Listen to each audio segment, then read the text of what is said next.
Welcome to For Footballers Only. I'm Mike. I'm James Panay.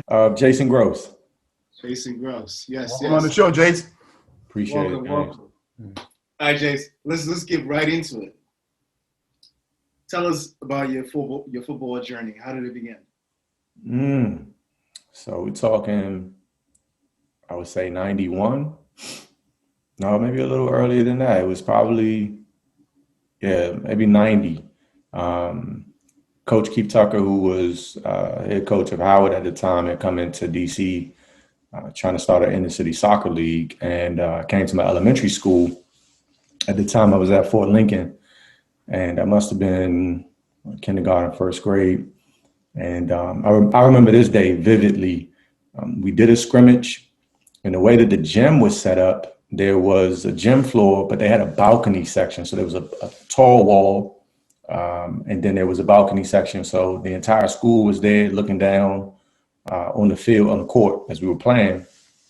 And I just happened to kick the ball in the goal, right? Like, this is not me saying at 5 I'm a goal scorer. I'm just saying that the ball just happened to go in between the cones that day. And after it went in, I just remember the atmosphere that was the gym, right? Because the goal had scored, everybody's going crazy. Kids on the court, kids up in the balcony. We had like a K through 8 set up. So it's just, maybe 200 kids in the gym at this time. And I would say that's the moment that I fell in love with football. I didn't know what that was at the moment, right? But just that sensation, that feeling was just, overwhelming, in terms of the stimulus. And after that day, my mom signed me up, and we started first at Turkey Thicket, which is, sort of in the Brookline area, where we were doing some, inner city component. And then the summertime shifted to Tacoma. And I would say that's kind of where things took off for me. I was there under a few guys, different summers, and then Cab Akeem came in, who kind of took over that portion of it for probably the next maybe 10 years at the camp. We spent a significant amount of time with him there every summer. I mean, we were there, I would say, from the end of school until school returned. So about 8 weeks, 8 to 10 hours a day. And that type of training was extremely beneficial for someone who really wanted to improve and enjoy the game, because we had technical training in the morning where we were learning footwork, the basics of juggling, those types of things. But I think the brilliance of what happened there was not only was it a co-ed setup, it was also mixed age group. And then in the time that we had that wasn't as structured, we were doing things like foursquare or soccer tennis, or doing futsal before futsal was even a thing here in the States, on the basketball courts where you guys are currently doing some of your programming. And so when you think about being with your ball 8 to 10 hours a day, you can only improve, and I had an appetite for the sport. I wanted to learn as much as I could early on. And I kid about this now, but I remember vividly back when the internet first got going, like, I used to look at images of managers on Getty Images. I don't know if you guys are familiar with that site, right? But because I was always curious, like, what are these guys talking about? You know what I'm saying? Like, I was just intrigued by that type of stuff when I was young. I was fortunate enough to get a few VHSs from Cab, from English football back then, right? So talking Michael Owen and those guys. And one thing I noticed early on in my process was I had an ability to kind of recreate what I saw on film in my matches, right? Even at a young age, whatever those little moments were, because I was watching so many highlights, I would watch them for hours, like to the point that I could do the commentary, right? But it started to be so ingrained in my mind that because now I'm developing technically, I was able to reproduce those moments for whatever reason, right? That was just kind of two things that came together early. And as I got a little older, obviously we got into the travel side of things at Washington Soccer Club. I was there for a couple of years. So a few of our guys, Keith, and a few others started there. Rest in peace, Jerome. He was a part of that early group that started. And I think for me, I was really serious as a young player, and I really wanted to be competitive. And, I didn't think at that time that environment was where I wanted to be. I didn't feel the players around me shared the same passion and focus for the sport. So I had begged my mom, man, to kind of let me go in a different direction. And so at that time, I was having conversations with Coach Tucker, and, he's trying to tell my mom, like, he's okay, just whatever. I was like, tears, like, nah, man, get me out of here. Like, I need to go do something else. And so I ended up joining Brian Robinson's program, Coach Robbie. So he was at Team America at the time. He had come in to DC. And, I don't know if this was against the rules back then, but he came to the summer camp, pulled up in the BMW and started flashing money. This is a true story. I'm telling you, it's a true story. So Coach Robbie, don't be upset, after this, but pulled up, he's flashing, but the ice cream truck is out, right? So we had coins. Robbie pulls up with bills. Okay, he's sitting on the front. I will never forget, sitting on the front of the BMW. He's buying ice cream for everybody, and I'm standing off like, who is the guy, right? Who does this, right? So I got moved to his team. There's a lot of that story and anything. And so I like how you said you got moved to his team. Moved. I don't know who signed the paperwork, who talked to who.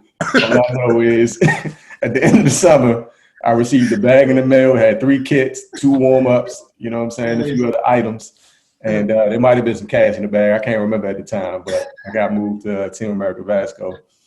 And so I had gotten into ODP at that time. So I was doing, I'm an 84, but I started with Curtis Landy out in the Maryland ODP on the 83s.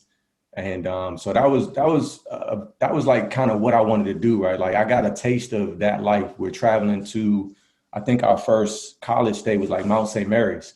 So we drove out, dropped us off at the school, and played with some really good players. Like one guy that sticks out for me there, Michael Della Russo, ended up playing at Maryland.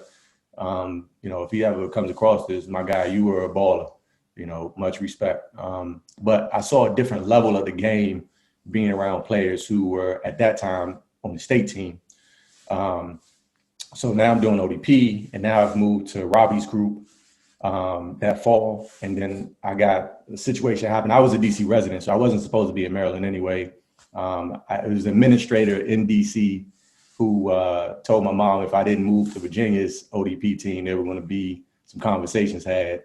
So this is the game that adults were playing at that age, right? Yeah. So I got moved over to Virginia and played in the 84 group.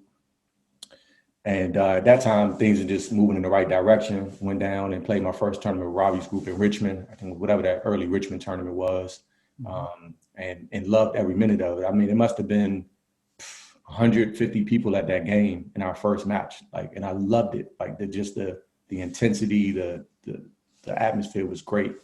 And the level was good. So, that continued to progress. Ended up traveling overseas with the Virginia State ODP team that first year. They went to Iceland, Norway, and Denmark. And so, again, just world is opening up, right? Because I'm in DC, basically, coming out of a PCP crack epidemic, right, where kids don't even leave DC. And here I am in a different part of the world playing a sport that we don't play in DC. So, it was certainly perspective shifting, to say the least, right? But it just kind of continued to fuel my hunger for the game. And on that first trip, we were able to play some pro academies, right? So you had the pro to the first team and then their youth teams, because we were, I don't know, maybe U13 at the time, right? So Bromley FC and a few others. So that was really nice to kind of see their facilities and what was out there outside of the U.S. Things continued on and got into the regional team, which was, again, another level up, right? So now we're driving to like Penn State for practice. I remember my mom driving me up on Christmas Day. Nothing was open, but here we are in this college town. She's dropping me off. And shout out to her because she's a single mom. She adopted me and my brother. And so just her whole commitment to me in that process was something, I could never repay her for. regional team stuff went well, and again, loving that stuff, and ended up getting called up for the national pool stuff. Then had a little injury setback for a little bit. Travel continued on. The team was doing well. Continued to do well on ODP, but I ended up having a knee surgery. I can't remember what year it was. Torn meniscus. So really, I think for me, it was probably just an overuse injury. We were doing a lot of football, like training during the week, but then the weekends were like Region 1 Directors Premier League, Saturday mornings. We would do futsal in the evening. We had NCSL on Sunday, and then we would play in a men's league around that schedule. And when I think back on that, like that's a lot. I don't think anybody should be playing that many games as a player, especially going through that puberty phase, right? Because that's when you're a little more susceptible to injuries because of your growth rate. And I'm not saying that was the direct cause, but when your muscles are fatigued, you're obviously in a situation where you're getting into an injury zone because the muscles can't support your ligaments as much. So dealt with that. Ended up going to Europe with CAB and WYSA Academy years later, where we ended up playing some big sides. We played in England. We played West Ham, Liverpool, and Chelsea's. I think Chelsea's U19s. I think we played Liverpool's U17s. We did beat Chelsea at Chelsea. I want to make sure that's on record. Right.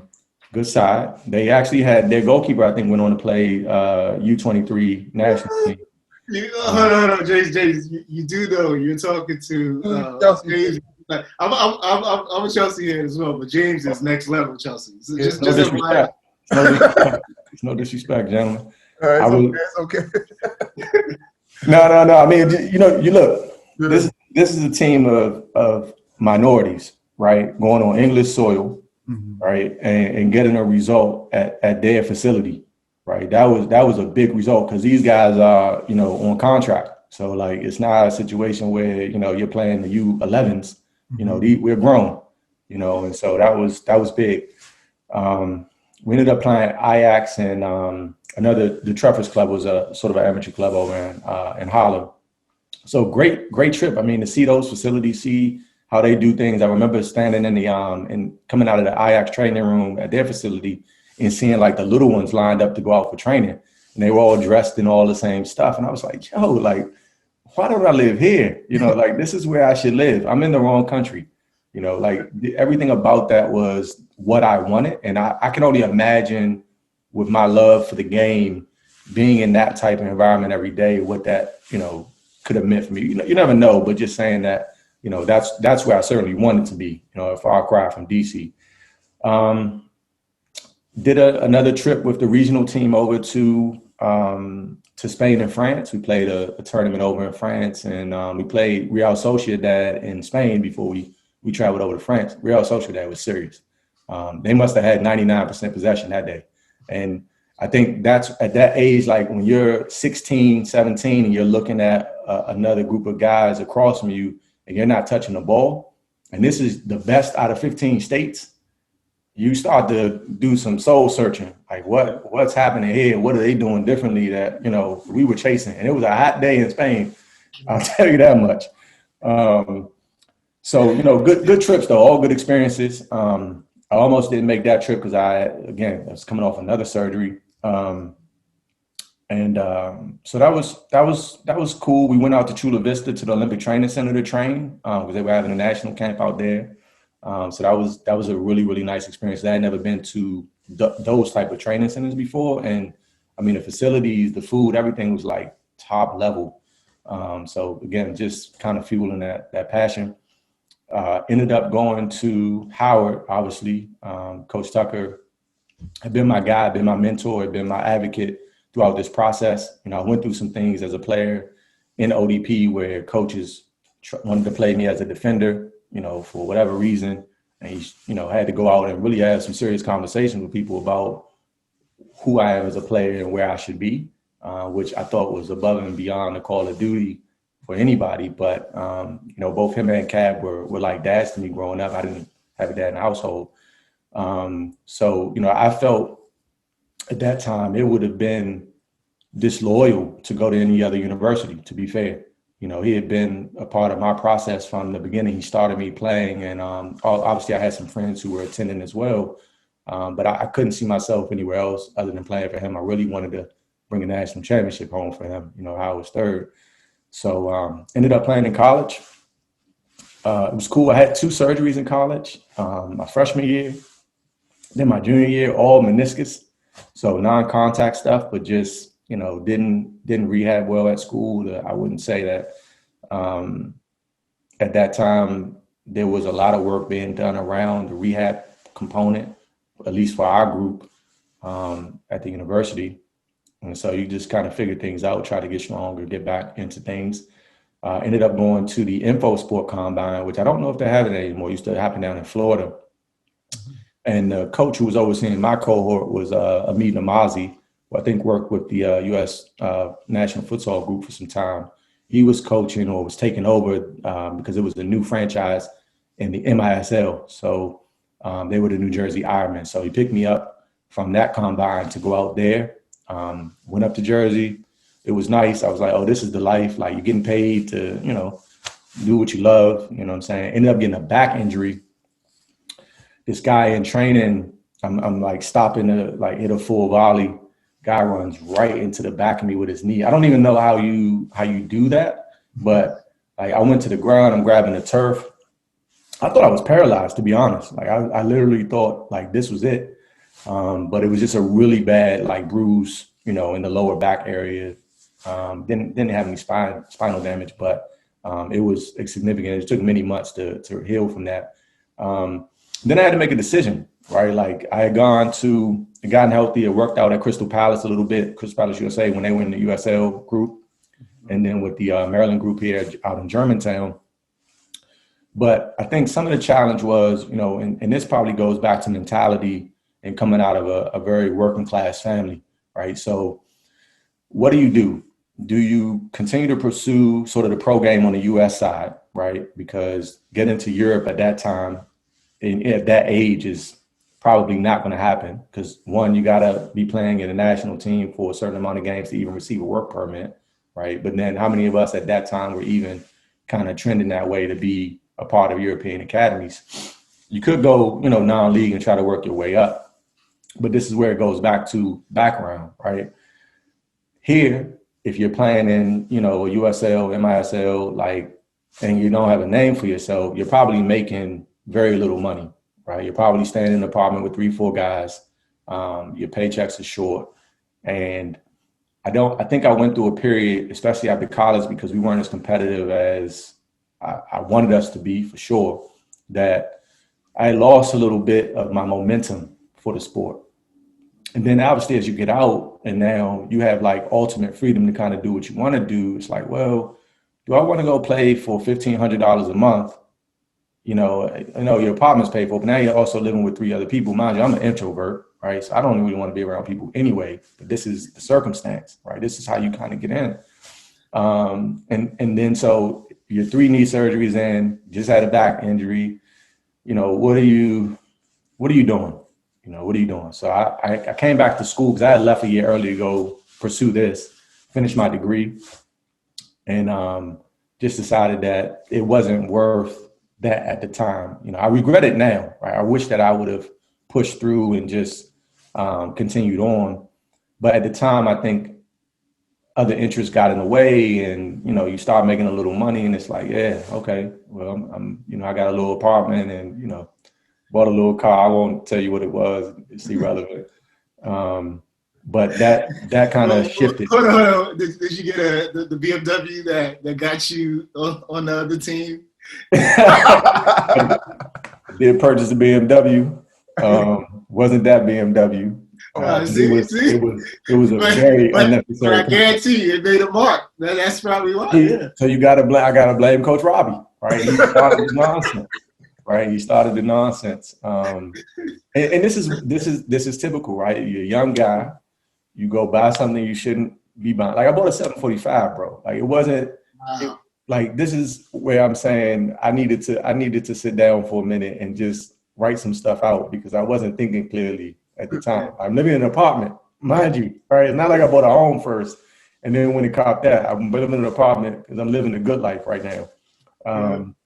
And so, life was chill, right? I started coaching. I started working with Cab, and I'll halt there because we're going into career side now. But that was part of the challenge was in the time I was hurt, I had come home and I was working with Cab. So I'm working like 4:30 or 4 o'clock to 6. I'm making a little money, and I got my own place. So I'm not really working real hours. You know what I'm saying? I'm working a life that allows me ultimate freedom in the day and in the night. It was just a recipe for disaster for where I was mentally at that time. It wasn't what I should have been focused on. Yeah. So that's my journey through football, at least on the player side. Yeah. No, I mean, there's a lot. To be honest, that's one of the best story. Like when you answer that question, that's one of the best. So okay. Story. So let's go all the way back. Let's unpack, do a deep dive. Oh boy. A couple of things. One is you mentioned from that, I think it was like at 5, from the first time you played and scored, it's just, like that thing just hit, right? Was it an internal thing that you knew that, okay, and it continued right along the way, like that internal motivation or that, whatever that was, what was it internal or was, was there external motivations like your mom supporting you or your brother, talking to you about it, or what was it? And what's your, do you think that's something that's innate or that's something that's, that can be nurtured? Oh, Mike, that's a great question, buddy. I would say that it certainly was an intrinsic motivation. There was no pressure from my mom at all around football or anything, to be fair. And I don't know whether that's a great thing or whether that's a bad thing. But at the time she worked MPD, so her days were packed, right? Like remember DC was insane during these early years, right? So her day to day was crazy. So there was no pressure from her. So I would have to say it was definitely just something that I always felt, and she'll tell this story to people. When I was 8, we were driving in the car and I told her, like, "Mom, soccer's my life." Like, this is what I'm telling her, and this is not, I didn't, in the neighborhood, there was no other soccer players. You only connected with your teammates when you saw them at practice Tuesday, Thursday, or in the summer when we were at camp. But we were all young, so none of us really knew what was ahead of us. So I think to the first part of your question, definitely was an internal drive. And I don't know if that moment was the complete catalyst for that continued motivation, or if it was the experiences that I had after that, and maybe the success as well that I enjoyed, right? And there was work that came behind those things, right? It wasn't like, oh, I just showed up and then soccer's happening and I'm just naturally a great soccer player. I think there were a combination of things that allowed me to excel early. And one of those things was I just love being on my ball, right? So I think from a technical standpoint, I was a little further ahead of my peers in a lot of spaces because I spent so much time with my ball, unstructured, structured. But I always wanted to improve, either my touch or the way I shot, both feet, whatever the case may be. And so I think all of those things coming together allowed me to continue to stay motivated for the game. Because if the game's too hard, right, like as you start to progress a little bit, that can be demotivating. You know what I'm saying? I didn't really hit that wall until college when I was kind of battling with some serious injuries. Up until that point, I had tons of success, in terms of my position and kind of moving up the ladder. And again, I don't know if that's a good thing or a bad thing either, right? Because once you hit some real adversity, you get tested. So to the first part of that, I think it's intrinsic. On the nurture piece, that's where things get complicated because we develop players now, right? And I don't know that there's an exact science for the nurturing because we're all different people and we all have different needs, different wants. And so I think I was lucky enough to have good people around me who cared about me as a person, not what I could do for them. And so that's the only experience that I have to kind of talk from, because I don't know a different side, right? Like I didn't, even with Coach Robbie, like that's my guy. You know, he's always had me in his best interest. You know, obviously our group did a lot for Team America in terms of branding and the competitiveness of that group, as it does for clubs. But, you know, just recently, you know, like he was at Jerome's funeral. You know, like that's major to have your coach to come back. And I'm sure he hasn't seen Jerome in probably, I don't even know, 15 years, maybe. You know, and that's those types of communities when you have people who really care about you and you still check in and you still talk, can only be beneficial. Now, what that means, whether that is something that can be recreated with the same success for every kid, I don't think that is a proper way to view it. But the environment itself can be beneficial in many different ways, because not everybody's going to go on to play at a high level, right? But they can be good people because of a nurturing environment. And I think that's what the story is around our group of kids who came out of that same process. Yeah. So you mentioned, I think when you started playing with Cab, he would give you tapes of Owens, etc. Right? So prior to that, did you have any football idols? No, because, you know, I think all we had here, and then MLS came like in the 90s, right? So I'm watching like their little championship run, which was a highlight tape of their films going through. So of course, you know, those are the players that you look to because that's what's in front of you. But we didn't have like cable and stuff growing up. So it wasn't a lot of, unless something came on like World Cup that was on a regular, like an ABC, you're not catching football. You know what I'm saying? I don't even know what channel MLS and all that came on at those days. But whatever tapes that I was given was kind of what I had access to at that time. And so I didn't have one particular player until a little later in life that I was like, oh, this is who I would like to model my game after. And that was Zidane.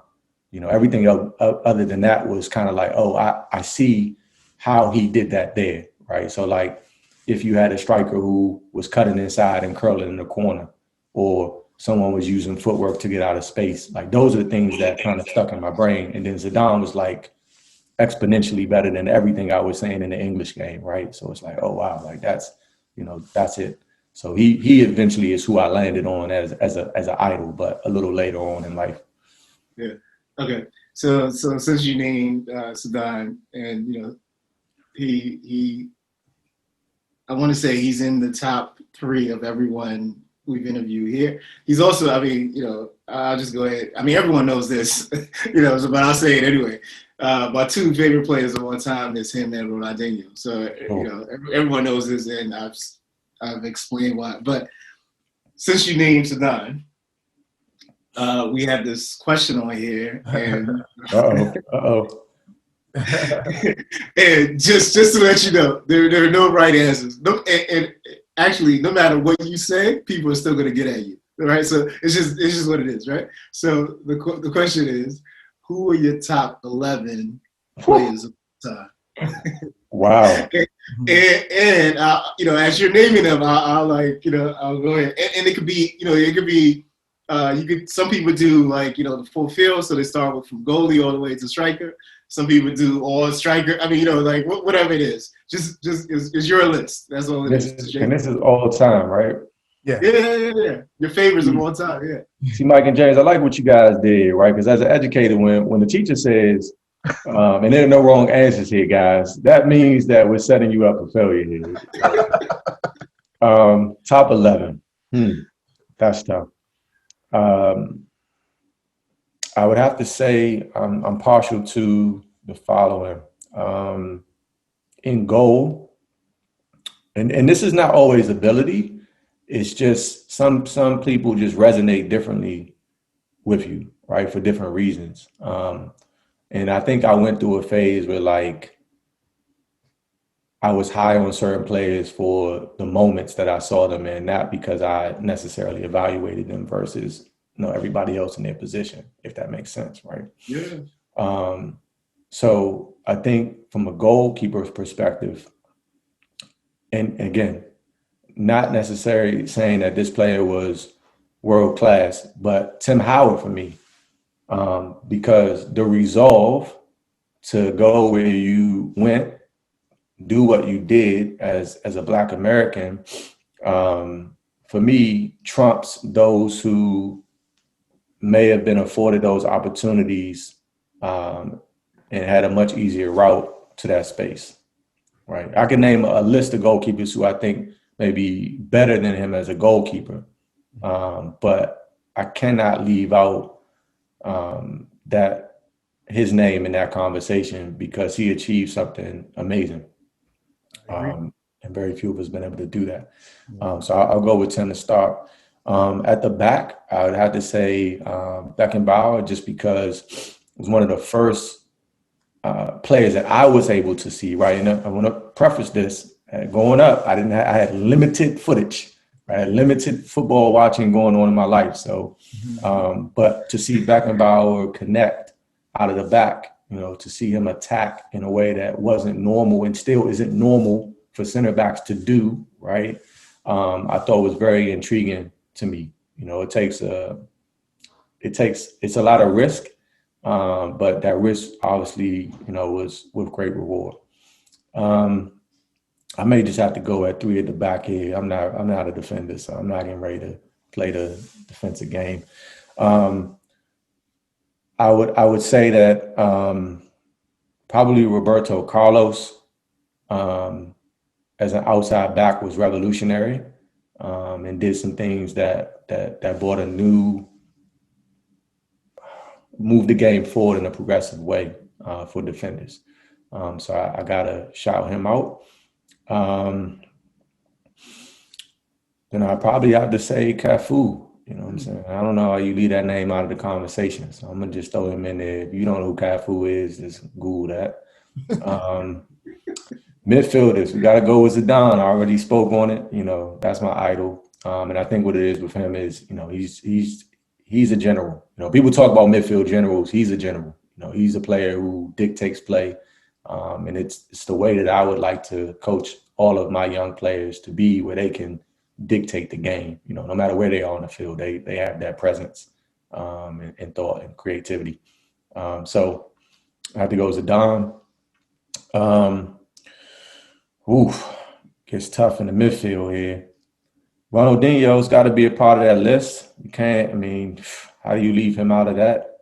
He's magic. You know what I'm saying? Like, you could call him a general too for different reasons, right? But his flair, his creativity, again, progressive. And not that other players don't have that in their repertoire, but he took it to another level on every stage. So got to have him in. I may have to come back to wingers because I can't really say that I spend a lot of time killing it with the wingers. Up top, I have to go Henry, I think. I think at the time that I was able to see him, especially at Arsenal and what he was doing there were aspects of his game that I certainly modeled my game after, like that coming inside to be able to score a piece was big. So I'd have to include him in that. I am also on the forward line here. Trying to think of a 9 here that I like. This gets a little tough. Cause see, if you throw a name out here that's not quality, somebody's gonna write in the comments. So I gotta. No, I can tell you now.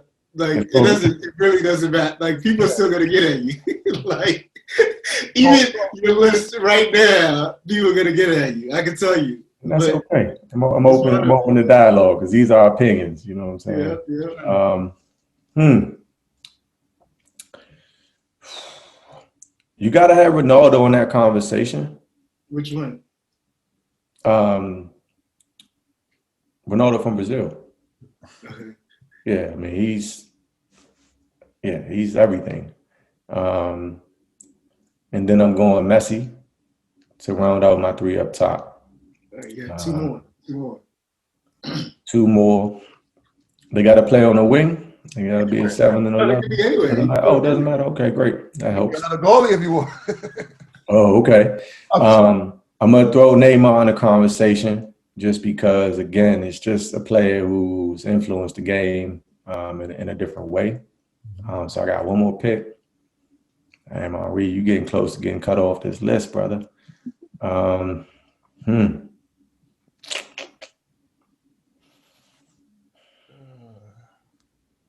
That's tough. What's the wait time on the last pick? I don't know how many gigabytes you guys got on the recording side. You good?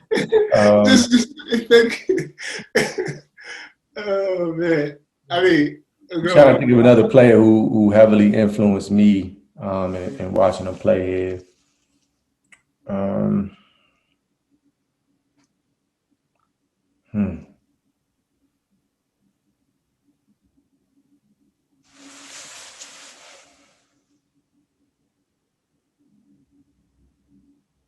I would think, you said Cap gave you a tape with Owen, but you haven't mentioned him or anyone from Liverpool.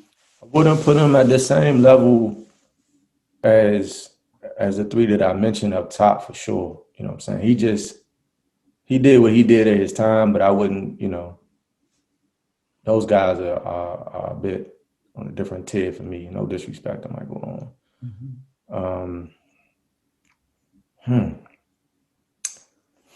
I'm gonna say this. I can't say that like I'm a necessarily a huge supporter, right? But I think you have to put Cristiano Ronaldo in the conversation, and I'll leave it there because he's a winger too. We hadn't addressed the wingers like that, but just because of what he's accomplished, you got to respect that piece of it. I can't say that like I turn on the TV to watch him play. But he is definitely a baller and definitely does it at a high level. So I'll throw him in because my brain's tired. I'll be racking through 1,000 people trying to figure that out. So we'll go with Ronaldo. All right, that's a solid list. Of course, there's a bunch of people you left out. And, Absolutely. I'm not gonna name any names, but people are gonna get at you. Just FYI. It's all. Listen, guys. I've been at work all day. So I didn't know this question was coming. Shout out to these guys for keeping it fresh. Yeah. That's a top list. That's a top list. That's a bunch of ballers. It's all those are all game changers. Either way you look at it, I have a question on Jace. So going back, remember when you said after your injury and then you lost a little passion for the game, and then I just want to know after you lost passion and then you decided not to keep playing because the pay was low and stuff like that. How did you get passion to coach? Like, how did you get that motivation to coach again? Because after you lost passion in the game, how can you coach? Yeah, and I think, to go back to that portion of it is it's a combination of things. It's am I enjoying the process? I know what is required to play at that level because I'm there. Mm-hmm. And then I'm looking at income versus things that fall in the category of being undisciplined, right? Lifestyle choices, right? So I'm enjoying my freedom more than I'm enjoying the work ahead of me for getting back into the professional game. Mm-hmm. And so I think that was where the issue was. It wasn't so much that there was a huge drop in passion to where I don't want football in my life. It just was, there were some other things. See, and I think the problem is this, right? My soccer life was very intensive growing up, right? You're in football all week long. We played year round. Up until a certain age, I was in camp for 8 weeks all summer long. So you go back and you reflect on how much you missed socially, right? All of the parties you didn't go to, right? Because you had football. I remember distinctively a night that I was getting ready to go to Deerfield Academy where they were having the regional training. And I had to catch a train to Amtrak up there. And my buddies were at a party that night. You know what I'm saying? I don't know if I was like 8th grade, 9th grade, or whatever the case may be. And so you reflect on all those moments, even in college, right? Like you still have a structure, right? Like that you have to follow to be successful. And that's a heavy grind, especially at that level. So then when you get a chance to take a break from that, finally, it's like a woosah moment. And now you got some other stuff going on that you always wanted to be involved in, and you hadn't had a chance to. I think that pushed me a little more than the lack of passion for the game. And you're not around that level every day, right? Because see, that still wasn't our culture heavy here, right? It's not American culture to be football heavy all day long. And in that moment, I wasn't around the same people that I was in college every day because I am a little bit of a loner. So when you separate yourself from that environment, you don't have the same day-to-day interactions, and it's kind of out of sight, out of mind. It can be. So I think that was a little more of what it was for that the move away from that, at least temporarily. On the coaching front, again, it started as a lifestyle thing, right? I always knew I wanted to coach from even when I was young.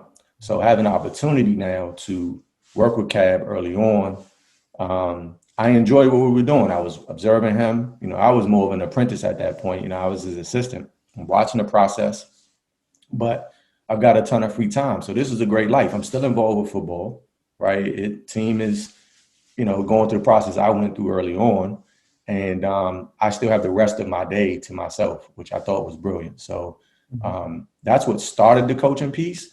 And then seeing the impact that he was having on not only the kids, but the community. It's like, I'm starting to understand it differently now, because it made sense. All of my gripes about maybe things that weren't in place at the college level for us. Now your lens is different because as a player, you're thinking about just that result on a week, right? Like, obviously you care about the people around you, but as someone who's overseeing programming, especially the programming of young people, now your lens shifts to what is my day to day and how can I serve others, right? And that, I think, lit a different fire under me because I saw the impact that he was having on young people, the relationships that were being built, and then eventually what those young people became over time. And it's like, yeah, man, this is like the best job in the world, Yeah, no, I mean, no, go ahead, Mike. What would you say is your most memorable moment, both as a player and a coach? Player had to be the Euro trip because not many people get a chance to play against clubs like that. It may be a little more of a norm in Europe, but certainly not for inner city Americans, right? To go and play not only big clubs, but at their facilities and kind of see what life is like for those people, interacting with them, before and after matches. And especially for someone who aspired to be a professional, that trip just kind of hit at the right time for me. And I was old enough to appreciate the significance of what we were doing. So if there's any one moment that sticks out, it would certainly be being on tour with people that I grew up with. And without the people who took us there, Cab and Coach Tucker, would not have probably had the opportunity to even do something like that. So I think that would be that part. In terms of the coaching piece, I would say the first big moment, I'll name two, if that's okay. Yeah. The first was probably taking my first full group through the travel cycle, because I think it reaffirmed for me that there's a process that works. We talked about that nurturing piece earlier, and not just for top end kids, but for kids who maybe weren't on that first or second team early on, but in the right and nurturing environment, those kids can still have success as long as the work's being done. We continue to support them. And then after they go through puberty, we see, where they're trending, and with the right supports, many of those players were able to go on and play at, a decent level. They're still in college now. So we'll see, if any of them have the opportunity to go pro beyond that. But I would say that was probably one of the most significant moments on the coaching side. But, forget the wins, forget the, tournaments, all that stuff, but just to see their growth and development. And again, the community that was built from that, right? And I mean, I can tell you a million stories about now how those same guys, and we had two young ladies who were part of that group, have built a family, and that community is still together. Those players are still involved with me in various levels. Some of them have coached with me, right? So now recycling this process.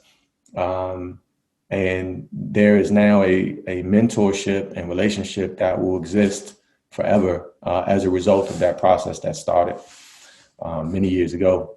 And then the second, I would say, just getting into the college game. Like, look, for our people, it is hard, man. Unless you played at a school where somebody could sort you out, it is very difficult to get into the college arena. And I was fortunate enough to, again, bring up CAD, man, looking out for others, serving others, who made a phone call when someone was hiring and interviewed for the job and was able to get in. This is, almost 11 years into coaching. I'm not saying that 2 years into your coaching journey, you should be coaching in college, right? But some people start that way, right? They ain't no coaching experience and they're an assistant coach at a D1 school. How does that happen? Right. And here people kind of gone through, and I was a believer that if you go through the process the right way, you do, you coach youth, you coach grassroots. I coached high school, I've been a coach and educator, all of these things that now the next step in this progression is that, and these doors should be at least an option for you to interview.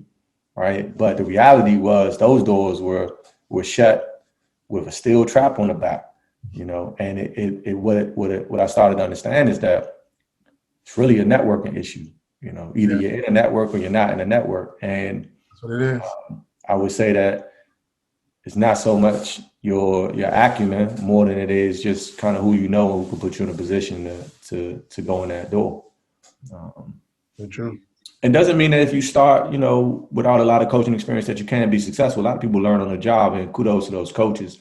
But I think for us, again, as Black Americans, it's a different race to the top. Definitely is. So those are the things I would share to your question, Mike. So to go back to the college, you got the coaching college, right? So was there a different qualification to coach college for someone that's wanted to coach college and someone I wanted to is coaching club? Do you need different qualification to coach either college or club? I thought so, right? The notion that I always understood was that you needed a master's degree to even get your foot in the door. That doesn't seem to be the case. Yeah. And again, this is not a judgment against coaches who don't have a master's degree. My understanding of it as I was younger was that because you're working in a higher education institution, that these were things that colleges wanted to see on your resume because you are dealing with student athletes. It is, it's not just an athletic portion, not an academy or coaching a pro club where the focus is just football. It is, you have to take care of your students as well. And so that was something that I thought was a part of the process, which I have it anyway. I did my master's at American some years ago. But when you start to now look around, you notice that not everybody has that on their resume, right? If you were maybe a pro player, you came back and you started coaching, school is probably not going to ask you for that. It just depends on what they feel your brand is and the value that they feel that you bring. I would say one of the other notable pieces is that you will find that licensure in terms of like USSF or the diplomas from United Soccer Coaches, UEFA, whatever it is, don't play a significant role in your ability to get a job either, right? So if I've demonstrated competency at a school, I'm coming from a school with a decent brand, somebody's not going to not hire me because I don't have a B license. Like that serves no relevancy, I think, in the college game for administrators, because most ADs, I would assume, really don't have context for what that is anyway at that level. It's, can you do the work? Can you keep a program that's compliant? Can you keep a program that's competitive, and make sure that the welfare of your student athletes is taken care of? So I would say all of the qualifications that we look at on the youth side it's not as relevant on the college side, especially if you had the right network. Okay. No shade to anybody. There's some terrific coaches who, have various qualifications. So I'm not knocking anybody. Well said. I mean, I'm sure you already know how I feel about, that whole scheme anyway. So, It's an old scheme. but we'll leave that for another day. Okay. The question, now you transition from being a player to now you're a coach. What do you find to be the most challenging thing currently in your, in this phase of your career? Educating parents. Initially, you're trying to figure out how do you take what you know about the game and give that to your players, right? And that process, I was fortunate enough to have a mentor, and I was fortunate enough to be in an environment where I saw that work every day. And being a young coach, I'm looking at things saying, well, why don't we say this? Why don't we do this? Why the halftime speech is so short? Et cetera, et cetera. Long list of things. And then you got the guru sitting in front of you, feeding you little gems every day, right? And at this time, like, even though I had a car, cab would even come pick me up. So we might be traveling to a tournament, it might be 3-4 hour drive, and we're just talking about all of these little things.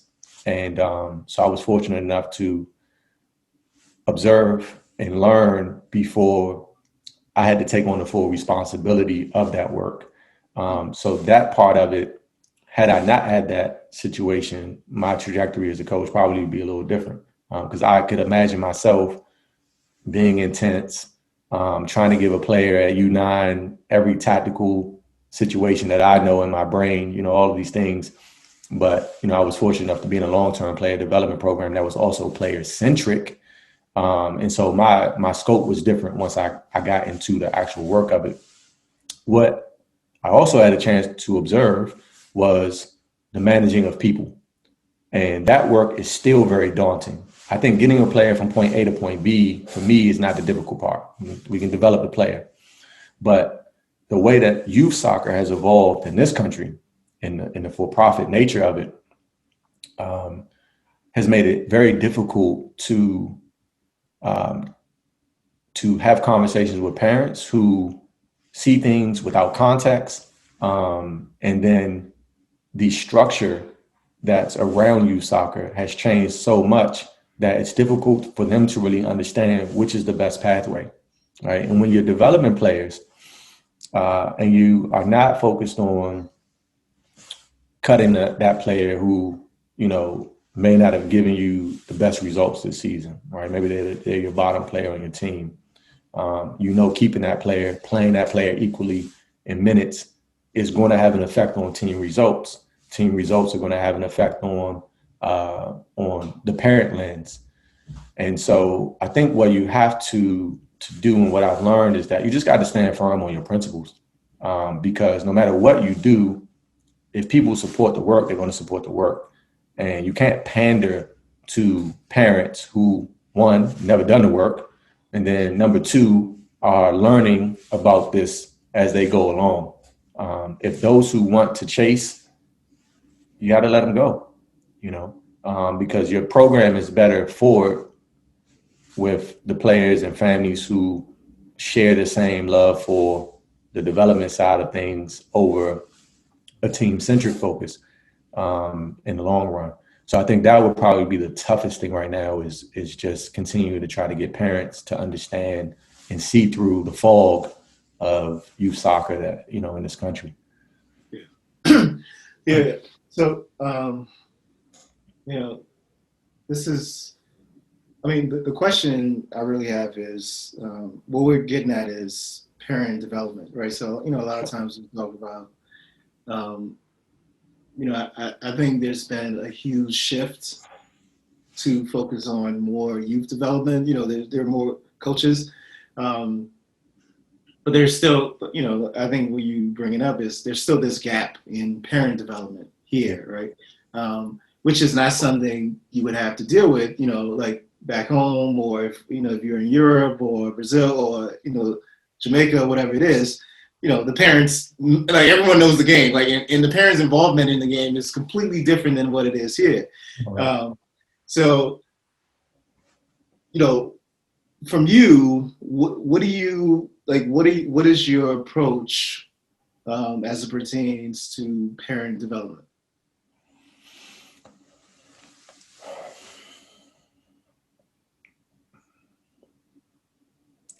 Well, I would say it starts with the first meeting, because in our program, you have to outline what it is that we're really about, to be clear, because of the way that we start most of our kids, right? So that first parent meeting is probably the one that goes over a lot of parents' heads, right? But once you go through this process a few times, you know that that's what's happening. So the next step is to, as you're educating your players and developing your players, there has to be a process for your parents as well. Like that, as you kind of are noting, right? That process is just as important as the work that you're doing with the younger person. So they go through their own sort of curriculum and making sure that they understand, as an example, what the learning objectives are for our kids, right? So we may spend a year working on specific, like a specific technical focus. They should understand what that is and why we're doing it. And then as we grow, how it connects to the next piece of what it is that we're going to be teaching. I think for parents to be able to see a roadmap of where kids are, where they're going, is important for them to understand what they're seeing in training and also in the games. But that should also be reflected in what's actually happening in your training, in your games. You can't say that we are X and then on Sunday you're Y, because then you have mixed messaging, right? And that becomes just as confusing as whatever else is being sent their way. So I think because the process for players is clearly articulated, and then we know how to move that from foundation phase to whatever comes next in the process for them. And we can do the same, at least in the conversation. The conversation for U9 is going to be a little different than the players who are in middle school. And then as we round them out in high school, they're having different conversations, but they're along the same continuum, right? So I think that's the key piece. What do players from U9 and families from U9 and U12 need to know about what's going to happen with their development? What should they be looking for, right? They look for us.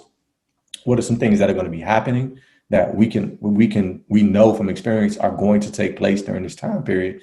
And I think the more that they can draw a parallel between what it is that you're saying in your meetings, whatever educational materials that you're handing out, and then what it is that they're seeing from their kids, it just further affirms the message that you've been trying to get across to them from the first day that you guys came together.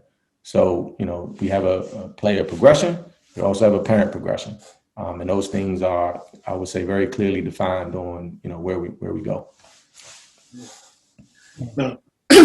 Yeah, I mean, it is a work in progress, as as you know. What would you say is your worst mistake as a coach?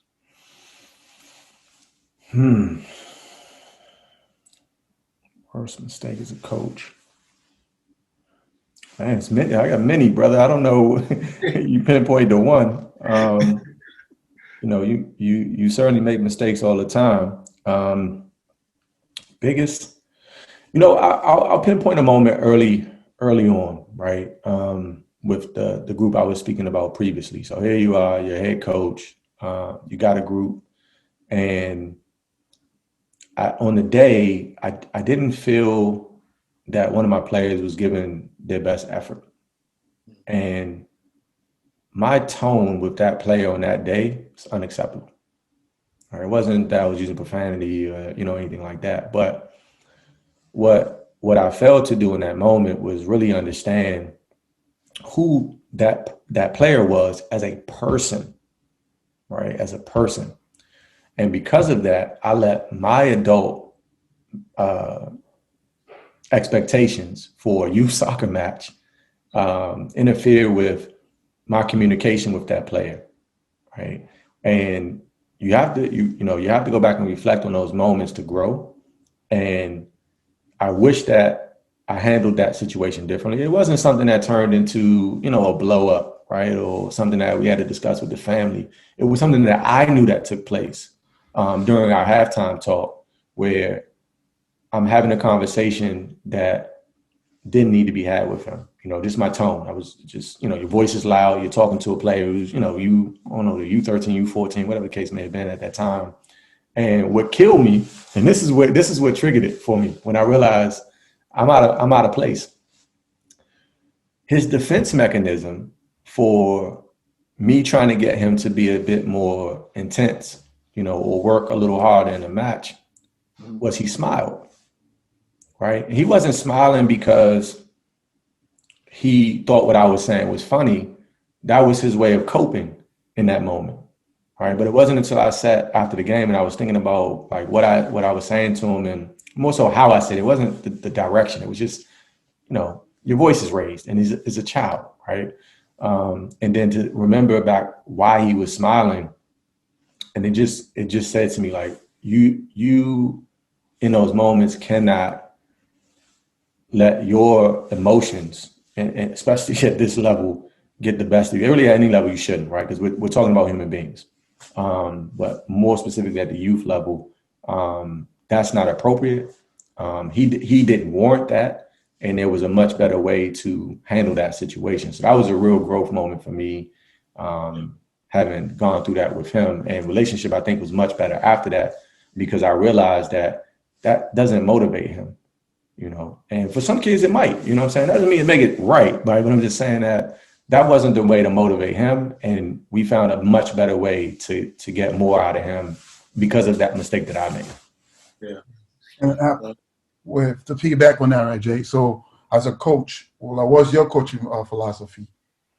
I mean, I know you're a striker. Are you more offensive, or what's your tactic? Oh, I'm attack all day. But I think as much as I like to attack, I wouldn't say I was like I didn't enjoy the defending side of it, because you got to do both, right? Like, in order for us to attack, we got to get possession. Mm-hmm. So, I think what I enjoy, and I think I hit this at the beginning, was I want players to be savvy enough to know what's needed in the moment, right? And I know that's a very vague statement, and it's a very complex thing, but understanding how to dictate a game, whether you are in possession, out of possession, or in transition, right? Like, though that's where I kind of want players to have a level of savvy where they as an individual can impact a match in all four phases. And if you can get a player or 11 of your players to have that type of individual impact, now your team's amazing, because everybody's contributing something significant. So as a philosophy, it's not necessarily a certain style of ball per se. It is what's required here. Can we assess what's needed? And then do we have the ability to be dynamic enough to solve the problem? And because that's such a vast thing to sort through, it doesn't pinpoint one thing. Like, I'm not like, oh, we got to be a direct team or we got to be a low block team, right? I just want players to be able to think and then be able to execute and solve a problem. You know what I'm saying? So that encompasses a lot. So I don't want to narrow it down to a style of play, right? You just got to be able to be dynamic in solving problems. Well said. With that said, who are your top 5 coaches? Oh my goodness. Back to the list. Back to the list. I think you guys are doing this for attack on your podcast members here. Top 5 managers. I would say I would have to start with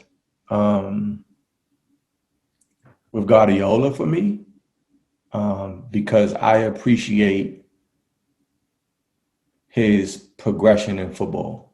It's not because of, his group at Barcelona, it's wherever he goes, he has a fantastic way of implementing his idea into the teams that he coaches.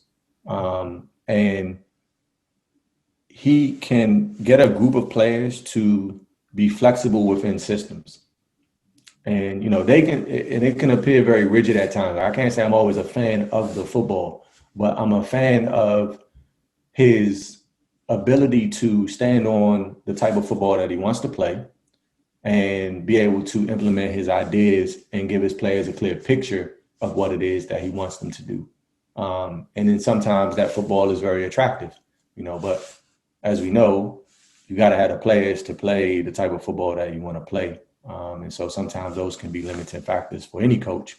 But I can appreciate him for those reasons.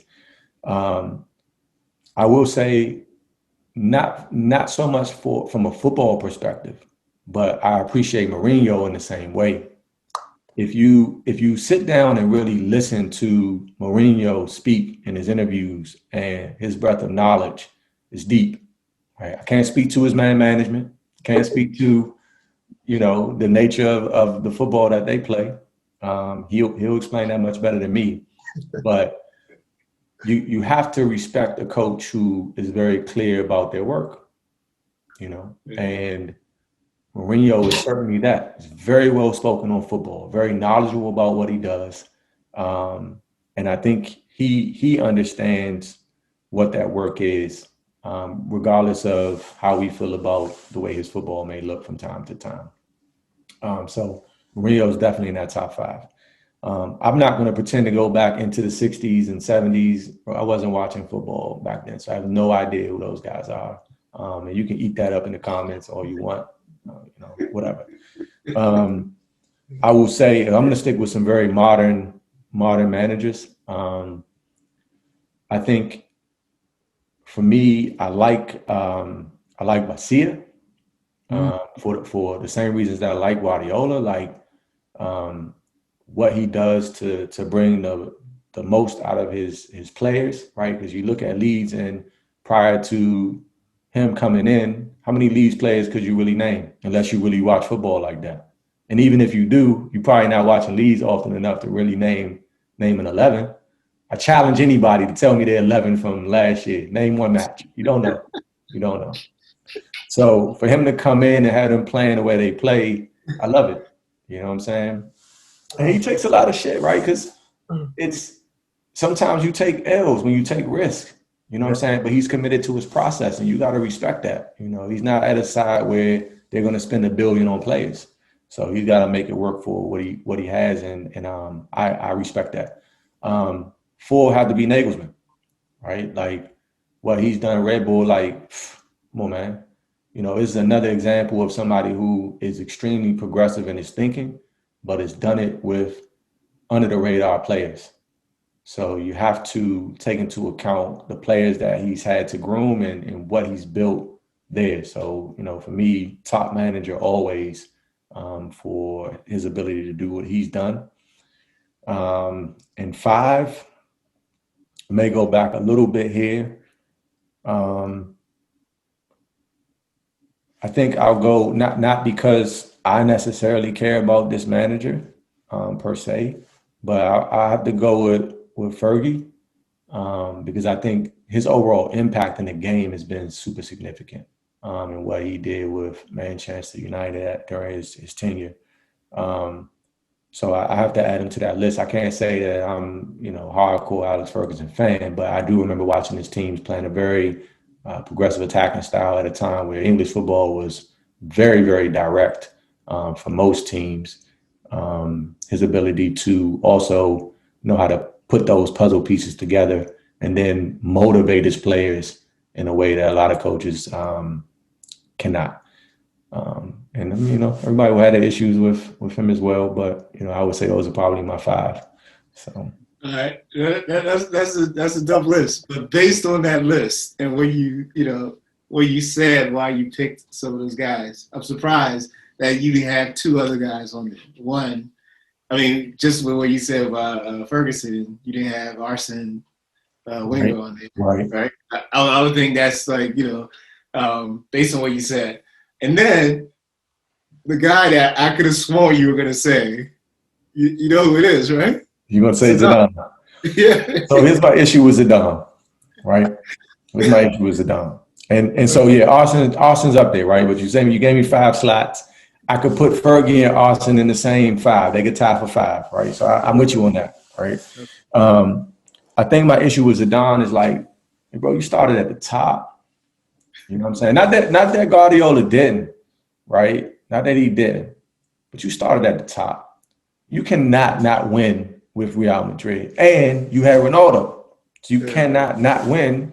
Anybody who's had him wins. That's just the nature of the beast, right? Like you have Messi, you're going to get results with a Messi. How many times did you save Coleman this year, right? So I love Zidane. I don't think he's a bad manager. I think he's good at what he does. But I need to see his tenure before I give him the status of the others, because those coaches have had storied careers. Now, not saying Zidane's got to go coach a championship side and bring him up, through those ranks. But when you start with such a big squad, with such a big budget, tactics, players win games, man. You know what I'm saying? But okay, I hear you. Here's my rebuttal to that is that, don't you think there's,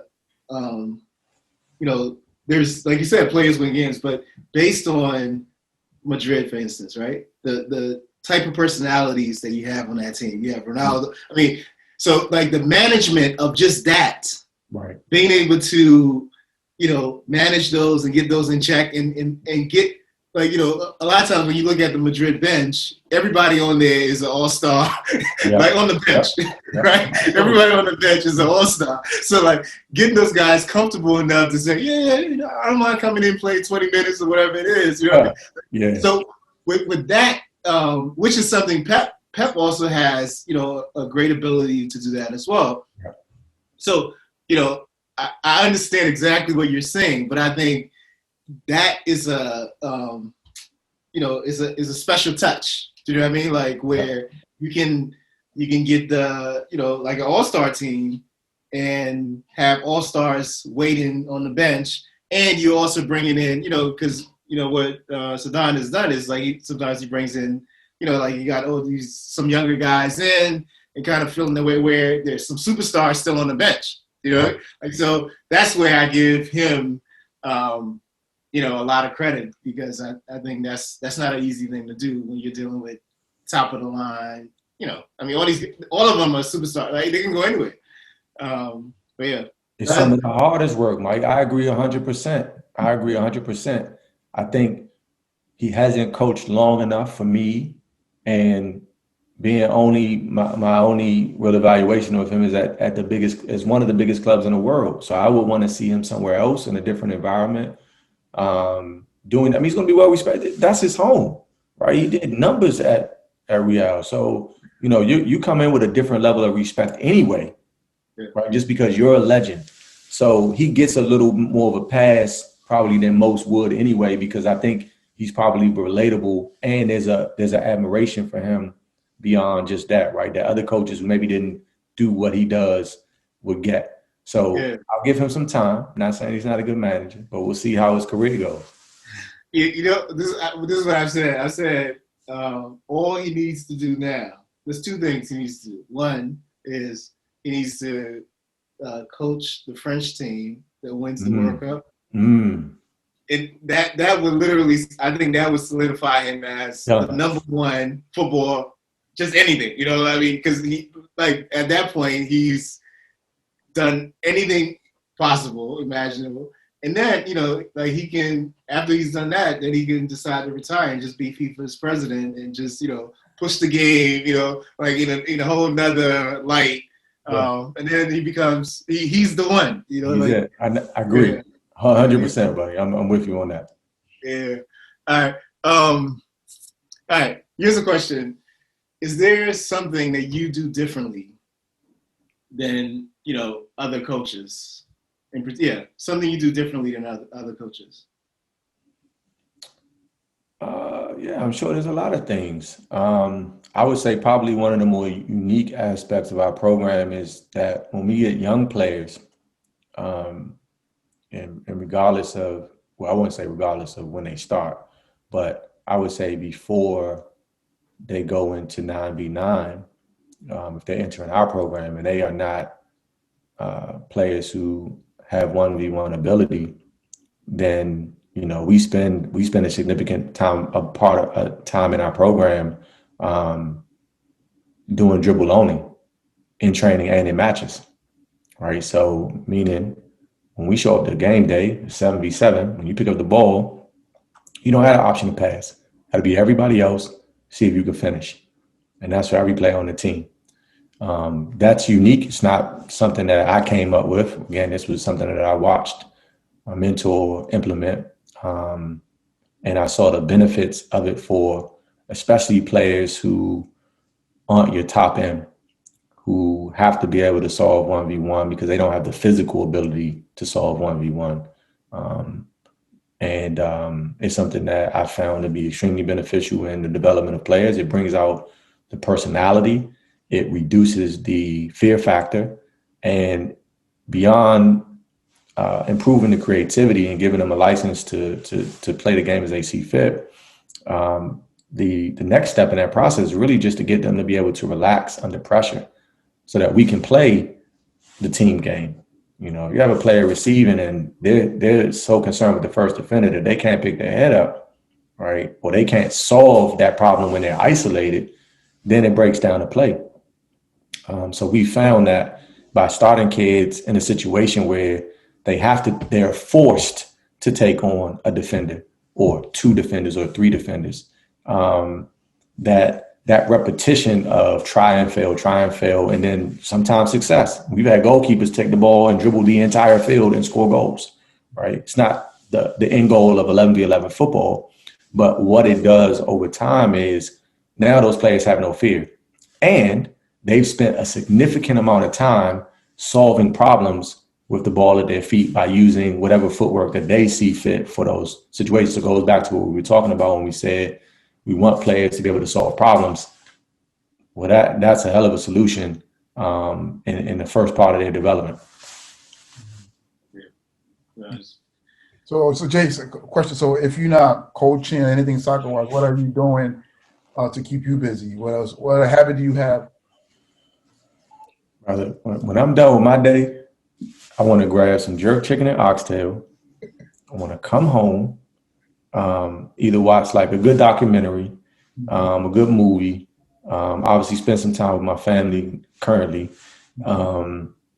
and just kind of take some time to catch my breath, man. Like, you know, I think I was watching wasn't a podcast, but it was someone who was giving a speech and he was talking about introverts and the nature of like this token system. So like every day, in any social interaction, I go to work, I'm seeing somebody, every social interaction, I'm giving away a token. By the time you get home, you have no tokens left.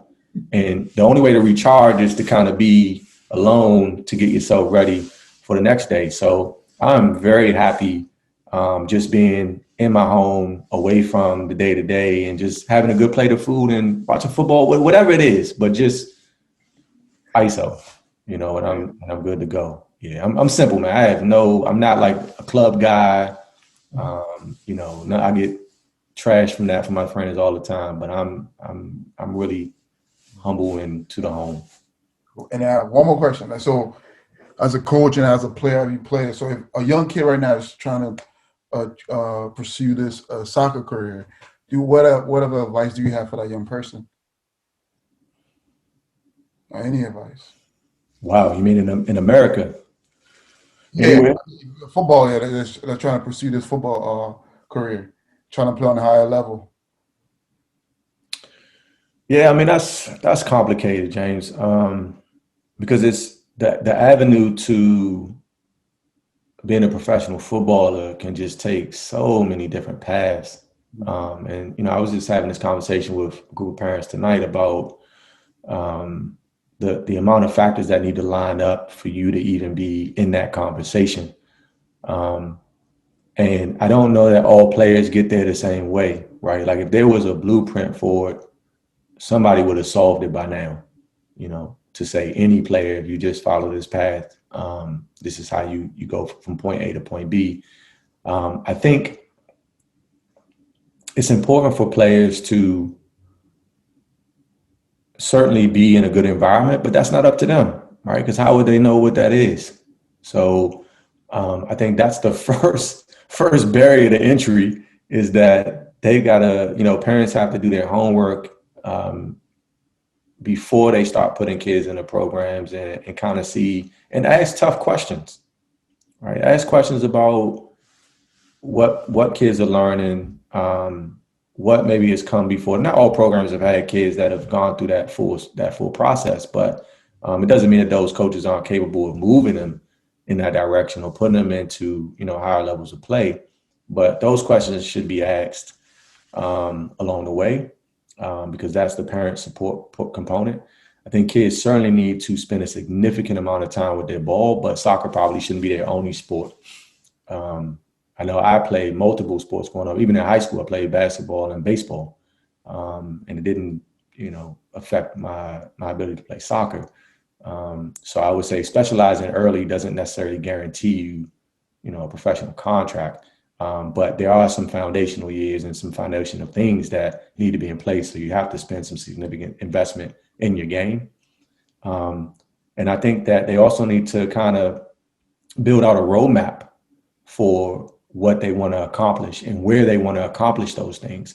See, when we were coming up, didn't really have the internet, right? So our knowledge was limited to those around us that could provide us with that information.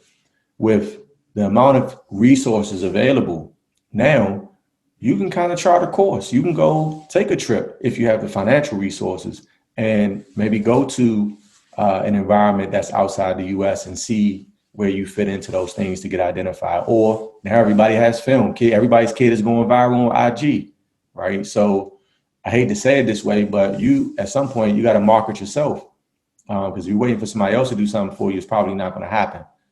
So again, this is where, you know, both the player and the parent and support system have to be savvy if that kid has something a little different. And then I would say finally, just, you know, stick to what it is that you are passionate about, because there are a lot of ups and downs in the game, and, you know, not every day is going to be easy. Not every day is going to be a success. And so if this is something that you want, you gotta be willing to make some sacrifices, and you got to see it through. It's not a game for the quitters. So because everybody comes from different situations, I would be remiss to try to plan something for the kid that's coming out of a small town in Africa versus one that's in the backyard of, you know, Chelsea, right? Those two situations are completely different. So those are just some general things that I think can help a player get at least to the doorstep. Well said, well said. Well, Jason, it's been a pleasure. How can folks get in touch with you? Any social media handles? Yeah, I'm on Twitter. So you can follow me at ACG Academy on Twitter. And I am, you can catch me via email at the college address. So grossja@trinitydc.edu. So I'm at Trinity Washington University on the women's side. So if anybody wants to talk, you know, college soccer or how to get involved in college soccer, right? I'm big on, you know, those who also would like to make a move into that space. Like, let's dialogue, because I know what it's like to reach out to coaches and never get a response via email or phone. So my door is open for anybody who wants to dialogue about that type of stuff. Or if you have players who are looking to move into the college space and you want to get them in touch with a coach, even if it doesn't involve Trinity, I'm happy to help, you know, those kids get where they need to go. So those are probably the two places you can find me.